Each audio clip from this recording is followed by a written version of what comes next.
మన ప్రియతమ ముఖ్యమంత్రి నారా చంద్రబాబు నాయుడు గారు కోరినట్టుగా కేంద్ర ప్రభుత్వం మన రాష్ట్రానికి 100 పడకల ఆయుష్ హాస్పిటల్ని మంజూరు చేయడం, ఆ 100 పడకల ఆయుష్ హాస్పిటల్ని పత్తిపాడు నియోజకవర్గ పరిధిలోనే ఇవ్వాలని ముఖ్యమంత్రి గారు నిర్ణయించడం, దాని మేరకు కేంద్రం నుంచి నిపుణులు ఇప్పటికి రెండోసారి కూడా రావడం, మొదటిసారి వచ్చినప్పుడు వారు కొన్ని అబ్జెక్షన్స్ని రైజ్ చేయడం, ఆ అబ్జెక్షన్స్కి జిల్లా కలెక్టర్ గారు, తర్వాత అదేవిధంగా ఆయుష్ డైరెక్టర్ గారు వారు వాటికి సంబంధించి సమాధానాలు కూడా ఇవ్వడం జరిగింది.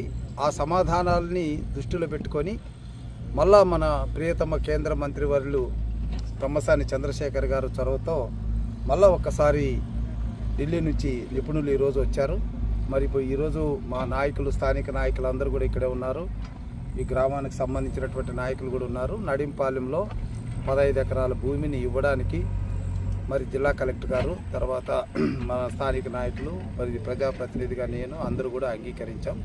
దీనికి సంబంధించి జిల్లా కలెక్టర్ గారి నుంచి స్పెషల్ రిపోర్ట్ అక్కడికి వెళ్తుంది. సో బహుశా తొందరలోనే మనకు ఆయుష్ హాస్పిటల్ రావడం అనేటువంటిది జరుగుతుంది.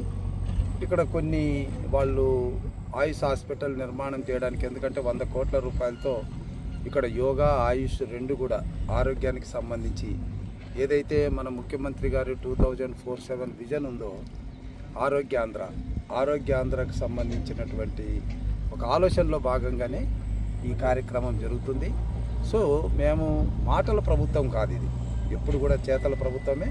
మేము ఏదైతే చెప్పామో, మాకు ఏదైతే విజన్ ఉందో ఆ విజన్ని ఫుల్ఫిల్ చేయడానికి ఒక్కొక్క స్టెప్గా మేము ముందుకు వెళ్తున్నాం అన్నది ప్రజలు గమనిస్తున్నారు.